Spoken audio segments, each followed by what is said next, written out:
세종시 교육 현장 곳곳의 이야기를 가장 빠르게 전해드리는 시간이 왔습니다.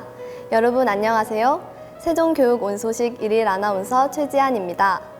요즘 인공지능 분야 최고의 화두는 다양한 영역에서 활용되는 챗 GPT라고 할 수 있는데요.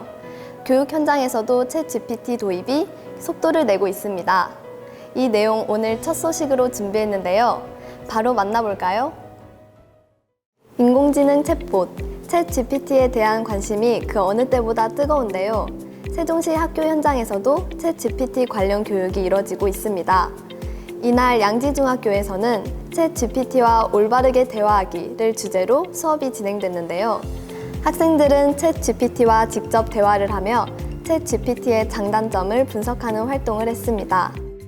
네, 챗 GPT는 향후 새로운 검색 플랫폼이 될 것이라고 생각합니다. 그래서 전문가들은 인터넷과 스마트폰에 이을 차세대 산업 혁신 도구라고 이야기를 하고 있습니다.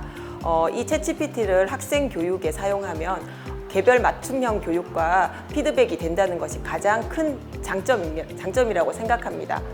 그리고 교사의 수업 준비도 도와주고 그리고 스스로 학습을 통해서 학생들이 자기주도 학습 능력을 키울 수 있을 것 같습니다. 하지만 이 챗 GPT에 나오는 이 답변에 너무 의존하면 부정확한 정보가 확산될 가능성이 있고 또 학생들 자체가 비판적 사고 능력을 키우지 못할 수 있어서 이에 대한 교육은 반드시 필요하다고 생각합니다. 컴퓨터 활용이 익숙한 학생들에게도 챗 GPT는 아직 생소한 분야인데요. 학생들은 챗 GPT의 개념과 사용 방법에 대해 알아보고 어떤 질문이나 부탁을 할지 모든별로 논의하는 시간을 가졌습니다. 이어서 챗 GPT에 접속해 직접 대화를 나눴는데요. 인공지능 챗봇과의 대화, 학생들은 어떤 점을 느꼈을까요?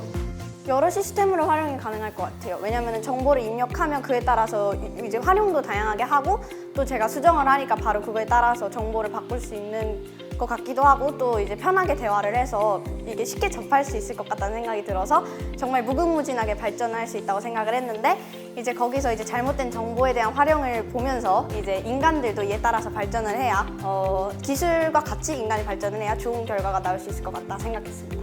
챗GPT가 역사에 대한 건 잘 몰라서 역사는 좀 거짓말을 많이 하기 때문에 역사를 물어보는 거는 살짝 옳지 않은 것 같고요.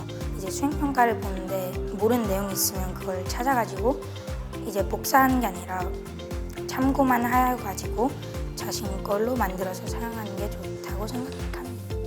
실습을 마친 학생들은 챗 GPT와의 대화를 통해 얻은 유용한 정보와 함께 잘못된 정보는 없었는지 보고서를 작성해 발표했는데요.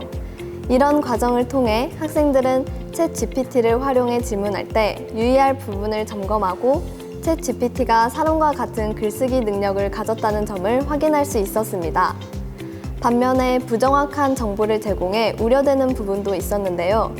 챗 GPT를 올바르게 활용하기 위한 교육이 필요한 이유겠죠.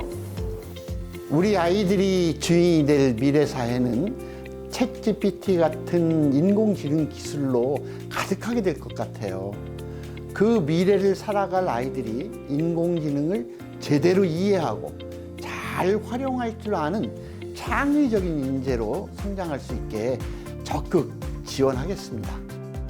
세종과학예술영재학교에서도 챗 GPT를 활용한 수업이 진행됐는데요. 앞으로 우리 일상 더 많은 영역에서 인공지능이 활용될 거라는 전망이 나오고 있습니다. 교육 현장에서도 이런 흐름에 선제적으로 대응하는 노력이 필요한데요. 인공지능 교육을 선도하는 세종시 교육청이 될 수 있기를 기대합니다. 인공지능 기술의 발전은 생각보다 빠르게 진행되고 있는데요. 그런 기술들을 올바르게 활용할 수 있도록 다양한 교육이 마련되어야 할 것 같습니다. 이어서 오늘 두 번째로 준비한 소식은 교권과 학생 인권이 함께 존중받는 학교를 위한 토론회 현장 이야기인데요. 함께 만나보시죠.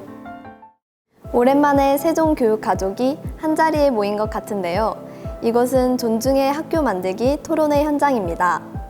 최근 사회적 이슈가 되고 있는 교권과 학생 인권이 상호 존중되는 교육 공동체 기반을 만들기 위해 마련된 자리였는데요. 토론회에는 세종시 학생 50여 명과 교원, 학생 보호자가 함께했습니다. 진짜 교육활동 보호가 무엇일까, 이런 부분에 대한 고민과 이 부분에 대한 해결 방안은 무엇일까에 대해서 저희가 나름대로 깊은 고민들을 했었는데요.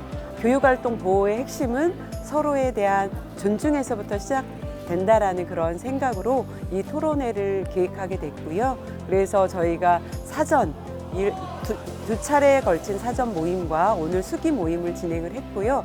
이후에도 지속적으로 서로에 대한 존중 문화 만들기를 위한 교육활동 보호에 관련된 내용들을 지속적으로 운영할 예정입니다. 교육활동 보호를 위해 한 테이블에 앉은 교육 공동체. 환한 표정으로 이야기를 나누는 모습이 참 보기 좋죠.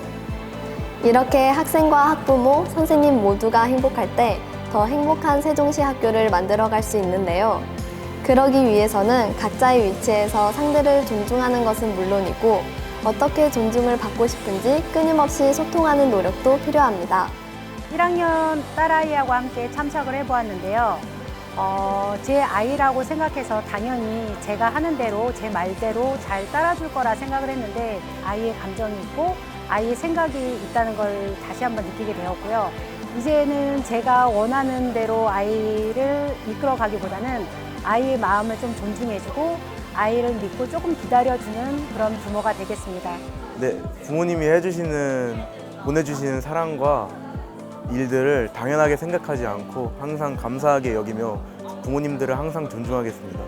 오늘 토론회에서 이제 교사랑 학생이랑 학부모랑 이렇게 같이 만나서 좀 오픈해 놓고 이야기할 수 있는 기회가 거의 없는데 좀 오히려 이렇게 불특정 다수의 사람들이 모여서 다양한 상황에 좀 솔직한 이야기들을 들을 수 있어서 좋았고요. 저는 오히려 이 존중의 약속을 좀 넘어서 실제 좀 상황이랑 그런 걸 좀 더 깊게 공유할 수 있는 자리가 앞으로도 더 있으면 마음까지 좀 더 이해할 수 있지 않을까 하는 생각이 들었습니다. 이날 토론회는 교육 주체들의 의견을 바탕으로 존중의 약속을 선포하며 마무리됐는데요. 서로 이해하고 존중하는 문화, 학교 현장은 물론이고 우리 지역사회에 널리 퍼져나갈 수 있도록 많은 분들의 관심이 필요할 것 같습니다. 모두가 특별해지는 세종교육. 그 시작은 모두가 존중받는 세종교육이라는 점 우리 모두가 기억했으면 좋겠습니다. 세종교육 온 소식, 오늘 소식은 여기까지입니다. 저는 여기서 인사드릴게요. 지금까지 최지안이었습니다.